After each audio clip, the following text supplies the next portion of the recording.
Welcome to another episode of E-Commerce on Tap, brought to you by Sourcify. I'm your host, Nathan Resnick. Please like and subscribe. We're super excited for today's guest, and here we go. Today we have one of the most highly regarded influencers and creators and founders and advisors and investors in the whole e-commerce ecosystem. James, it is a pleasure to have you on E-Commerce on Tap. I want to start just by having you give a quick 30-second introduction because you've been in the space for so long. It'll probably take me half an hour to introduce you, so I'll let you do the pleasure.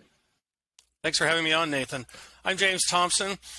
I've had the pleasure of either working at Amazon or running an Amazon agency for about the last 15 years. Many years ago, I was Amazon's first FBA account manager, back when we were trying to show people that we had bigger warehouses than everybody else and they should use our warehouses instead of their own smaller warehouses. After I left Amazon back in 2013, my business partner and I started Buy Box Experts, which became a 300-person Amazon agency. We also founded the Prosper Show, which was an educational event for third-party sellers in North America.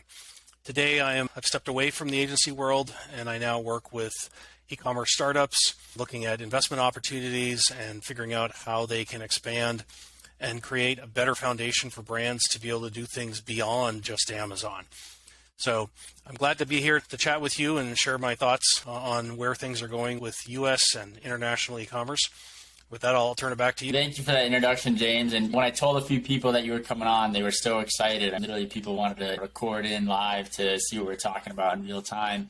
And I want to start just because you've been in the ecosystem so long in terms of the history of the Amazon ecosystem and where you see it going forward. You started by working at Amazon, then you ran a 300-plus person agency, and then you started the go-to e-commerce event, Prosper. And so I just want to start and jump back 10 years.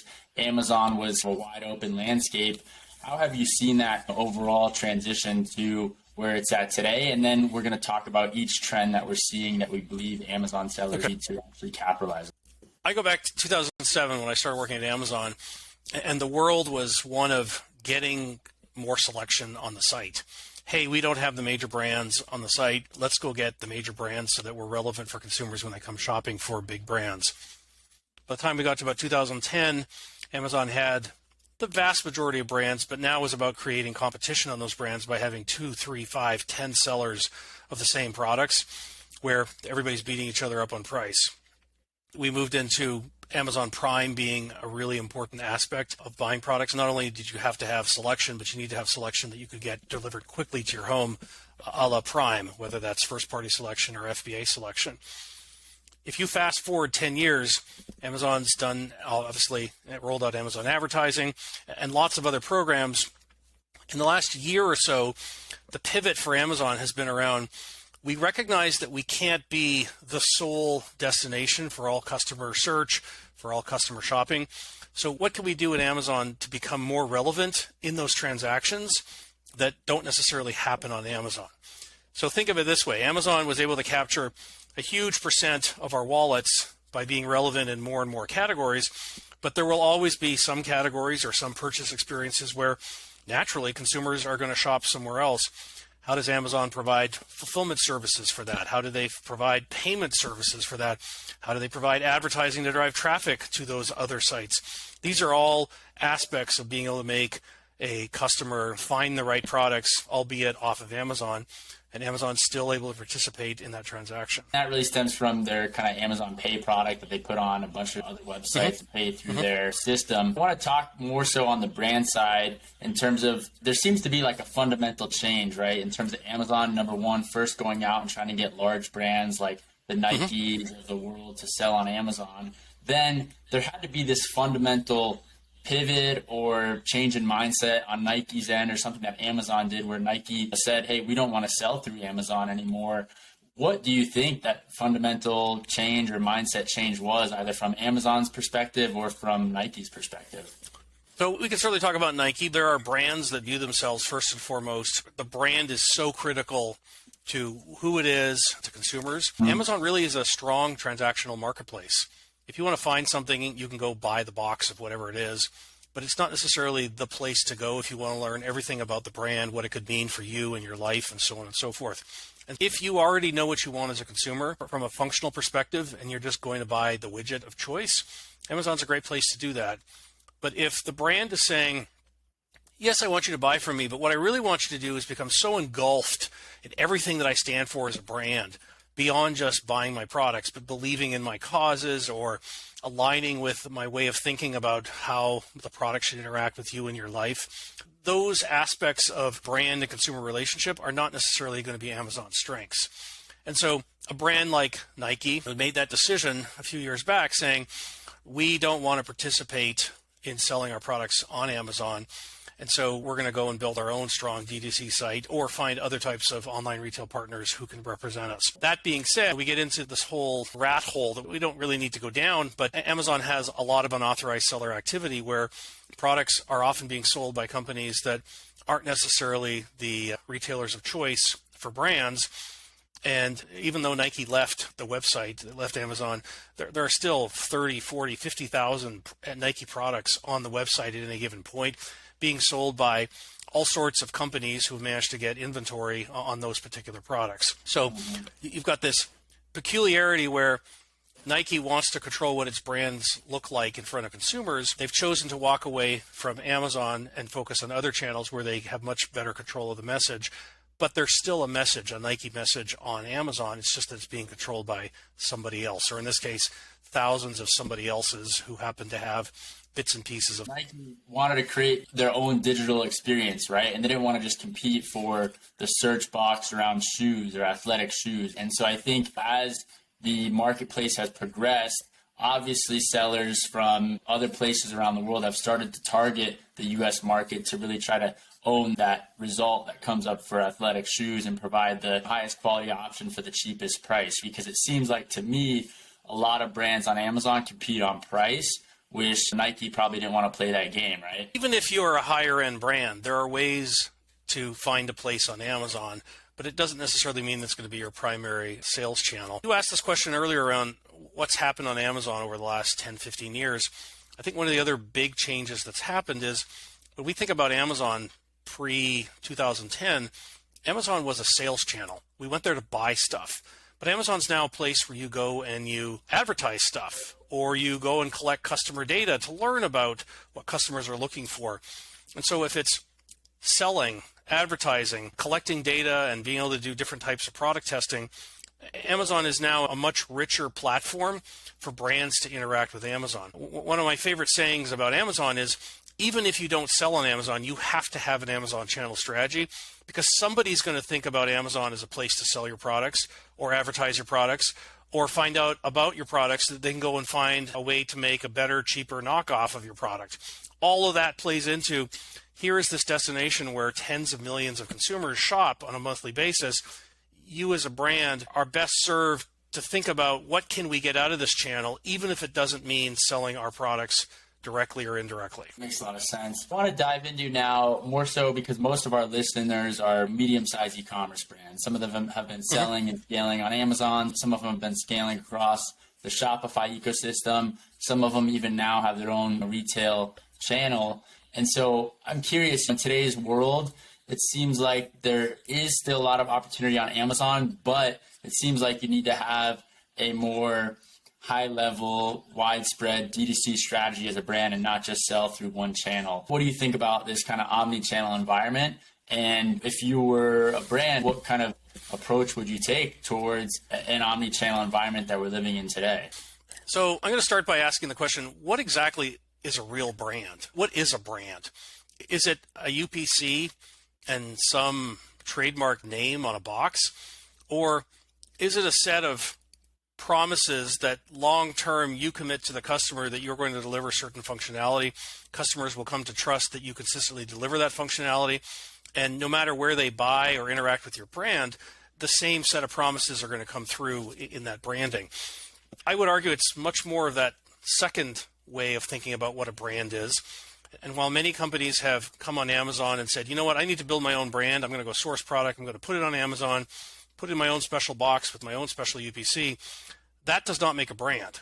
That simply makes a product that's a widget that's specifically your widget, but it doesn't necessarily have any sentimental or emotional connection with consumers. And so as you start to think about, if I'm a serious brand, or I'm a brand that's here for the long term and I want to create a long-term relationship with the consumer. Whether your product is a consumable that's bought every month or a product that consumers buy every 5 years, you need to find a way to engage with consumers. And engagement could mean education. It could mean following up with consumers. It could mean collecting data on consumers to understand what it is, how their needs are changing over time. But you've got to engage with the consumer in some manner. When you're purely doing transactions, like you might be doing on Amazon, it's hard for there to be a lot of engagement. Thank you very much for selling 5 units of my product, but I don't know you, the consumer, any better than I did before you bought 5 units of my product. And as we start to think about Amazon and every other e-commerce opportunity for you to engage with consumers, I have seen some brands who will say, you know what, most of my sales will go through Amazon because that's where most people who are ready to shop happen to be looking around for products. But I need to have a website where I educate consumers, where I provide rich video content, different types of opportunities for consumers to engage back with me so I can learn or I can seek comment from them. That's one way to use an off-Amazon DTC site. You may not actually have meaningful sales on that site, but you need to own your brand name, own the domain, be in a position where if consumers want to learn more about your product beyond what's otherwise on Amazon, that there are convenient and easy to find places to find content. You've got a YouTube channel where you've got demonstration videos on how to set up your product, how to maintain your product, how to clean your product, how to know when your product needs to be replaced, all that kind of stuff. You're not going to be able to load 5, 6 different types of videos on Amazon where the consumer is going to go through all of that at the time that they're ready to make a transaction. But you've got to engage with the consumer to provide them that content so that as they learn more about your product, as they experience more of your product by way of owning it, they are provided the opportunity to continue to engage with you, even though they may not necessarily be on Amazon. There's also the mindset that, lo and behold, even if Amazon owns 65, 70% of all consumer sales in e-commerce in the US online, that still leaves 30, 35% somewhere else. As a brand, your job is to be where consumers are. And not all consumers are on Amazon, or not all consumers are always on Amazon. So how do you make sure that you're relevant in these other channels? I've worked with far too many brands who have said, I don't want to be on eBay or Walmart.com or any number of other sites because the effort's not that significant. I'm going to put all this work in. I'm not really going to get a lot of sales. That's not the point. The point is not, if I put 5 hours into Amazon, I get this much sales. If I put 5 hours into Walmart.com, I get the same level of sales. That's not the point at all. The point is, are you in all the places that consumers, on the most part, are going to do their shopping? If you're not there, you're not part of the consideration set. You're not part of the consideration set. That just means some new competitor is going to come along and say, I'll be part of the consideration set by putting my products in this channel. On the one hand, I'm not saying be in every single channel out there, but you need to say, if I sell widget XYZ, what are the types of channels that make the most sense? Even though they may not all be as developed as Amazon, I still need to be in a position to be relevant, to be part of that consideration set, to be managing my branding, to be engaging with consumers at different stages of the purchase process. I think back to maybe 2011 or so, very unsophisticated thinking on my part around if a brand puts products on Amazon, the consumer comes along and they say, oh, I want a pair of men's jeans. Boom, I found it. Click, we're done. The journey for the consumer, the journey the consumer takes to get to eventually buying the product from Amazon or wherever else, that journey goes all over the place. It's on Google search, it goes to a DTC site, it may go to Amazon, it may come back to a DTC site. As you think about the fluidity of the learning process and then eventually the purchase decision, it's going to go all over the place. And as a brand, you need to control those different points. You need to be present in those most common places where consumers are going to naturally journey between your brand and other brands to try to find what makes most sense for them. So if you think about each channel in absence of every other channel, and you say, we need to make sure I get a certain ROI just from this channel, you can lose sight of the fact that this channel actually is part of the bigger equation of how does your brand continue to be relevant to consumers no matter where they are in the purchase decision stage. Hard for a fairly new brand that maybe grew up on Amazon to make those investments in all those other channels when, quite frankly, they can keep doubling down on Amazon. Right. But the reality is, you're not really a brand if you only exist on Amazon. You're not really engaging with consumers and fully leveraging the opportunity for them to get to know you and for you to be able to learn from them and be in a position that you continue to be relevant the next time they or somebody they know that they recommend your product to, that somebody there is in a position to re-engage with you. That makes a lot of sense. One of the questions that we get asked the most at Sourcify when a brand stems from Amazon and they're trying to sell across channels now is how do they manage inventory across channels? As a brand or as a product that now wants to become a brand and try to sell across channels, you all of a sudden have this back-end inventory challenge where you're trying to figure out where's the best place to put my inventory. I know you're a board member and an investor in DaVinci Micro Fulfillment, and just want to understand the positioning around that and how you see a product that's selling on Amazon that wants to become a brand across different channels. What's the best scenario on the back end for that then? So there's really two parts to your question. One is how do you split your inventory?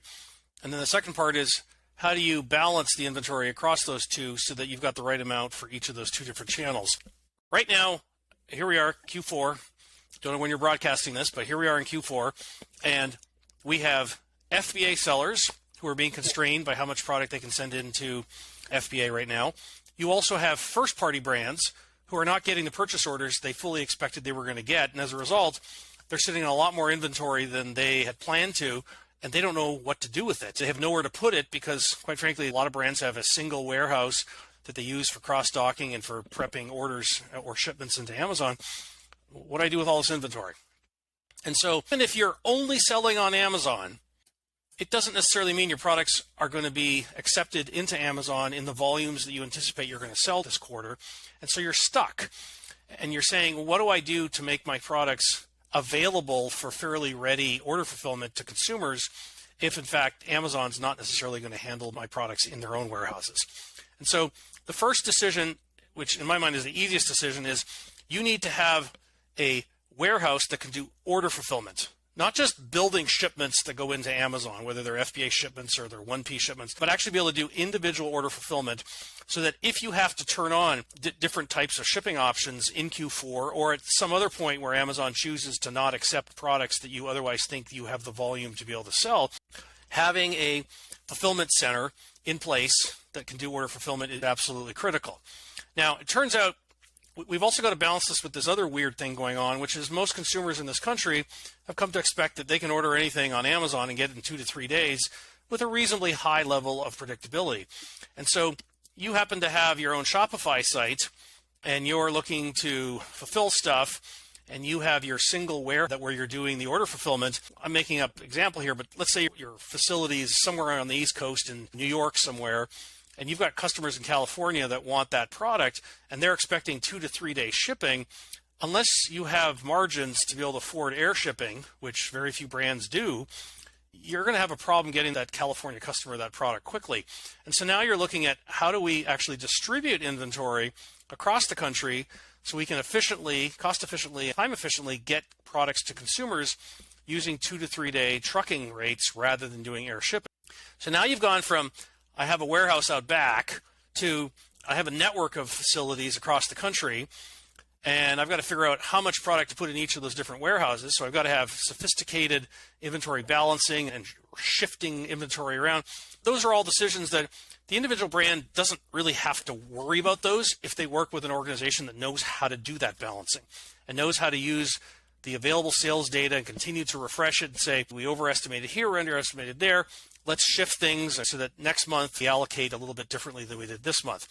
But at the end of the day, what we need to do as a brand, whether we sell on Amazon or we sell on any other channel, is we need to make our products not only available to consumers in lots of channels, but we need to get it set up in such a way that consumers can buy from any of those channels and with high reliability be able to get those orders fulfilled to them. Not necessarily within 2 days the way Prime is supposed to be, but let's say 2 to 3, maybe even 3 to 4 days on a high reliable basis. I don't buy from most Shopify sites today if I see that shipping times are not even put on the website. You'll get it at some point. My first inclination is, I don't know what at some point means. Let me go on Amazon and see if they have something that's comparable that I can get with high reliability the next couple of days. That's what brands are up against when they go DTC or any of these other marketplaces that are trying to compete with Amazon. You need to have that back-end fulfillment capability distributed across the country to be able to compete with Prime. Yeah, I think that's a great analysis in terms of how do you actually compete with prime from a fulfillment standpoint, and fulfillment for your brand can be seen as a point of conversion, right? Like you said, when you're on a Shopify site and they don't specify the ship times, that makes you question, when am I actually going to get this product? And so I think using fulfillment as a point of conversion and trying to get to a point where you're shipping in 2 or less than 4 days, where it can help increase conversion rate, is a huge win for any brand. I want to start wrapping up, but I have one trend that we've got to talk about because I know a lot of brands have been asking us, and that's more so around how American brands that have started this omni-channel journey, a lot of them have thought about, well, how do I expand internationally? Like, how do I actually go to sell either on an Amazon marketplace in Japan or Europe or wherever it may be, or how do I actually, even if I'm primarily on Shopify, how do I start selling through my Shopify channel? Do you have any insights in regards to how a brand in today's environment can start to expand internationally? So whether you're selling domestically or internationally, you can go one of two routes. You can go DTC, or you can go through marketplaces are well established in the sense that they bring traffic to their sites. Whereas if you're DTC and you're going into another country, you're going to have to figure out how do you drive traffic to your website in those other countries. Shopify has some solutions for overseas, but often brands, as they get bigger, they'll work with someone like eShop World or Global E, which are partner companies that will work with brands to help coordinate all of these DTC sites in different parts of the world. But the problem there is you still have to be a pretty big brand to be able to plug into those types of services. And so what ends up happening is if you're going DTC overseas, a lot of brands are going to patch together an agency here, an agency there, and it doesn't take long before you realize this isn't really making us any money. It's very frustrating. What do we do? An easier route is if you sell through marketplaces, again, established gatherings of consumers, established traffic coming to those sites, being in a position where you can plug yourself in and say, first and foremost, let's look at all the Amazon international marketplaces because it's the same user interface. It's easier to understand. Yes, I'm going to have to get my content translated. Yes, I'm going to have to figure out how to use FBA in some other country. Yes, I'm going to have to work out all the tax and import issues. But Amazon has actually made a lot of things easier than what it would be if you were just trying to have to figure it out yourself or work with any number of other marketplaces that don't necessarily have some of these things plugged in. But there are a couple of options available right now for U.S. sellers. Specifically, if you work with Coupang in Korea or you work with Mercado Libre in South America, there's a number of countries they cover. But both of those marketplaces, you can actually ship products to U.S. addresses. Facilities managed by those international marketplaces, they will take your individual orders. They will handle putting the customs paperwork on it, packing it up with other orders, and then moving it in bulk back into those other countries so that you don't have to worry about getting all of the right codes in place and tax issues and such done. That's a big way to dip your toe into international without having to physically relocate some of your inventory into a warehouse that you may never have actually seen in a country you may never have actually traveled to. Those are soft ways to go international, either through the Amazon FBA programs overseas or plugging into markets like Coupang and Mercado Libre, which are certainly very large international marketplaces and allow you to learn some of the challenges of dealing with translation, dealing with different types of tax structures, and so on and so forth. That's a great insight. I want to wrap up here with one last question, and then we got to find out where people can find you, James. And this is a question I ask every guest is, what's one question I didn't ask that you would like to answer that you think is very relevant for e-commerce brands in today's environment? The big question is, what is Amazon doing right now that's going to have a major impact on brands in the next 3 years? I think the most important development is what Amazon's doing with Amazon DSP. DSP advertising platform is a separate platform from the traditional PPC model that most Amazon sellers know. And to date, it's been a platform that's been in some ways gated from most smaller sellers because you have to spend typically $25,000 to $35,000 minimum a month on the program. However, Amazon DSP allows you to do targeting of your own customers, targeting of your competitors' customers based on all sorts of information that historically Amazon sellers have not been able to tap into. As brands get to be big enough that they can afford $35,000 a month in DSP advertising, see that form of advertising not only becoming a huge growth opportunity for Amazon, but it actually allows brands to do micro-targeting that they can't do with print. They can't do with TV. They certainly can't do with Amazon PPC.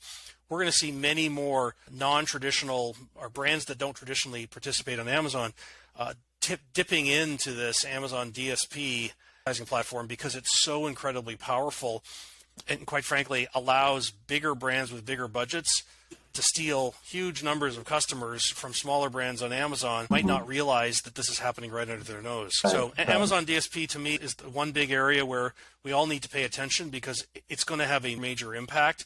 But right now it's just sneaking up on people. Yeah, I've heard DSP is going to be a major turning point for a lot of brands. James, thank you so much for coming on E-commerce on Tap. Where can people find you? And also, what are you looking for? Are you looking for new investments, different brands? What would you like people to get in touch with you about? I can be reached on LinkedIn. I'm James Thomson. That's Thomson. There's only a couple of us out there. I'm based in Seattle. You'll find me. Feel free to reach out to me that way. I work with companies, as I say, startups now that are looking for funding, looking for bigger brands to go international or to become more sophisticated with the ways that they're driving traffic to their businesses. At the end of the day, I'm delighted to have had the chance to come on and chat with you today and learn more about what you're thinking about. So thank you again for having me on. Thank you, James. Thank you for listening to E-Commerce on Tap, brought to you by Sourcify. If you could like and subscribe, we'd greatly appreciate it. And please keep an eye out for our next episode.